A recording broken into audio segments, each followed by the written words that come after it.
Drama stories. एक छोटा सा गांव था जहां की धरती पर बसता था सुकून और अमन। पर एक रात सब बदल गया। गांव में एक अजीब सी खौफनाक चुड़ैल आ गई। लोग उसे चोटी काटने वाली चुड़ैल कहते थे, क्योंकि वो लोगों की चोटियां ही नहीं बल्कि उनके लंबे घने बालों को भी काट देती थी। उस चुड़ैल की कहानी हर किसी के होश उड़ा देती थी। उसने गांव के लोगों का जीना मुश्किल कर दिया था। हर रात उसकी खतरनाक चीखें और डरावनी हंसियां गांव के लोगों को नींद से जगाती थी। पर उसका असली शिकार लंबे बाल वाले लोग ही थे। गांव का माहौल बिल्कुल बदल गया था, जैसे कि एक अंधेरी रात में चांद का तेवर बदल जाता है। उस चुड़ैल की आंखों में कुछ अजीब सी चमक थी, जैसे कि वो अपने अंदर की शैतानी ताकत को छुपा कर रखती हो। हर किसी के मन में एक सवाल था, क्या सच में कोई ऐसा भूतिया हस्ती हो सकती है?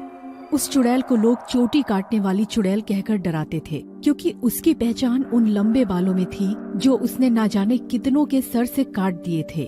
गांव के लोगों की जिंदगी उसके डर में एक भयानक पल में बदल गई थी। हर रात उसकी खौफनाक चीखें और उसकी डरावनी हंसी सुनाई देती थी, जैसे कि किसी भूतिया कहानी का हिस्सा बन गया हो। लोग अपने घरों के अंदर छुप जाते थे, डरकर अपने बच्चों को संभालते हुए। उस चुड़ैल का असली शिकार लंबे बाल वाले लोग थे, जो उसके नजर लगने से पहले लंबे घने बाल कटवाकर अपनी जान बचाने की कोशिश करते थे। पर कहानियों में ही नहीं, असल जिंदगी में भी उस चुड़ैल का डर था। उसने गांव के सुकून को छीन लिया था और लोगों के मन में एक अंधेरा छा गया था, जिसका अंत किसी भी समय हो सकता था। एक दिन की बात है, जब रेखा अपने घर से बाजार जा रही थी। उसके काफी लंबे और अच्छे बाल थे। रेखा को पता नहीं था कि अब उसके साथ क्या होने वाला है। वो रास्ते में जा ही रही थी कि उसे एक अजीब सी आवाज सुनाई देती है, जो कि उसी चुड़ैल की थी। रेखा पीछे मुड़कर देखती है तो उसे कुछ दिखाई नहीं देता और फिर से रेखा अपने रास्ते चलने लगती है। उसे ऐसा महसूस हो चुका था कि कोई उसके पीछे पीछे चल रहा है। तभी अचानक चुड़ैल उसके सामने आ जाती है और कहती है, क्यों रेखा, कहाँ जा रही है? तेरे बाल तो बड़े अच्छे हैं, पर आज से नहीं रहेंगे, क्योंकि मैं इन्हें काटने वाली हूँ। चुड़ैल प्लीज मुझे छोड़ दो, मैं नहीं दूंगी अपने बाल तुम्हें। प्लीज माफ कर दो अगर कोई गलती हुई हो मुझसे। मैंने बहुत मुश्किल से इतने लंबे बाल किए हैं। मुझे लंबे बाल बहुत पसंद है। प्लीज मेरे बाल छोड़ दो, जाने दो मुझे। नहीं, बिल्कुल नहीं, मैं नहीं जाने दूंगी तुझे। रेखा डर जाती है और चुड़ैल से उसे छोड़ने को कहती है, लेकिन चुड़ैल उसकी एक बात नहीं सुनती और रेखा की भी चोटी काट देती है और जोर जोर से हंसने लगती है। जब भी कोई गांव में जाता, वो चुड़ैल उसका वही हाल करती थी। रेखा को हर वक्त डर लगता था कि चुड़ैल कब उसके सामने आ जाएगी और उसका क्या हाल करेगी। उसके चेहरे पर डर और अफसोस छाया रहता था, लेकिन वो किसी को अपने डर का एहसास नहीं होने देती थी। उसकी जिंदगी में चुड़ैल की इस अत्याचार की भयंकर यादें हमेशा के लिए बनी रहती थी। और सारे गांव वाले भी अब परेशान हो चुके थे। कुछ समझ नहीं आ रहा था कि क्या करें। हमें कुछ करना चाहिए, ऐसे तो हम सब बर्बाद हो जाएंगे एक एक करके। फिर एक दिन गांव का ही एक आदमी दिमाग लगाता है कि चुड़ैल ऐसा कर क्यों रही है, क्यों ना पता किया जाए।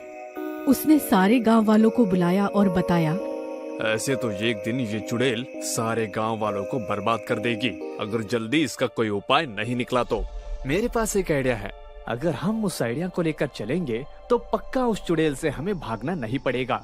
वो चली जाएगी हमेशा हमेशा के लिए। हाँ हाँ, सही कह रहा है ये, हमें ऐसा ही करना चाहिए। तू सही कह रहा है। अगले दिन सारे गांव वाले फिर से आ जाते हैं राजू के पास और देखते हैं कि राजू तो लड़की बन गया है।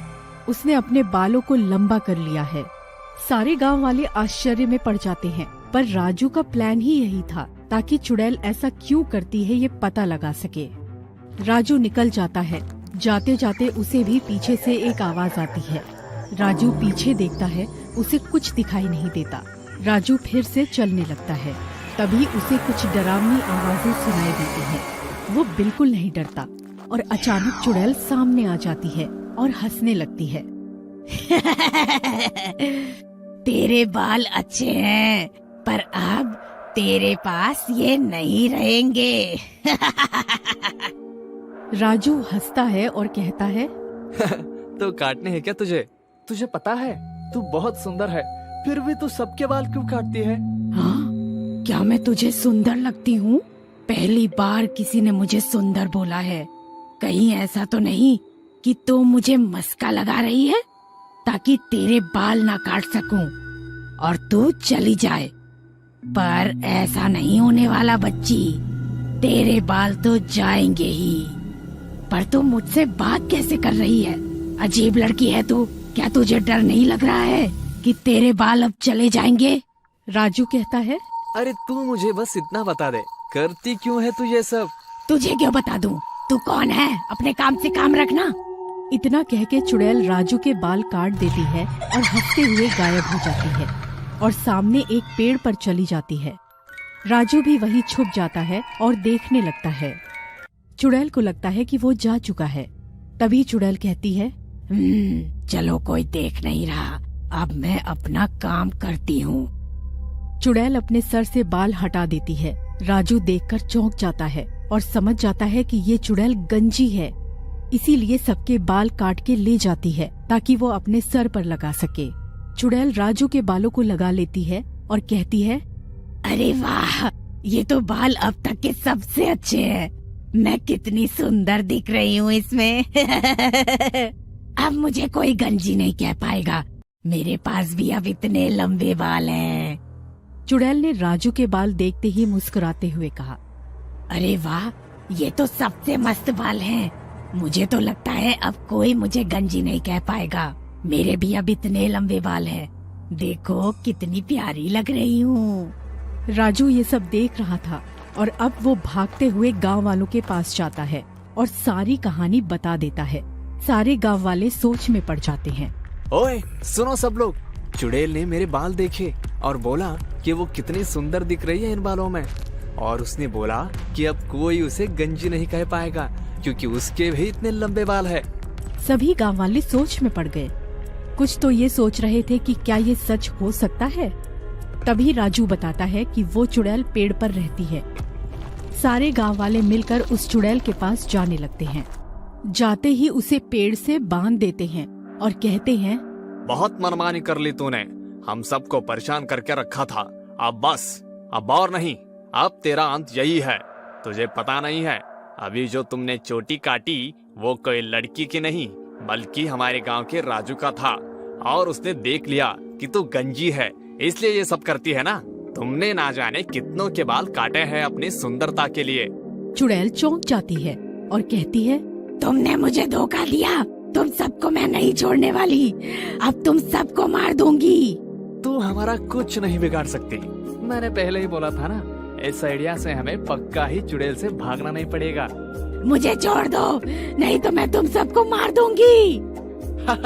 बाय बाय चुड़ैल, फिर कभी मत आना। लेकिन गांव वाले एक नहीं सुनते और उस पेड़ को आग लगा देते हैं।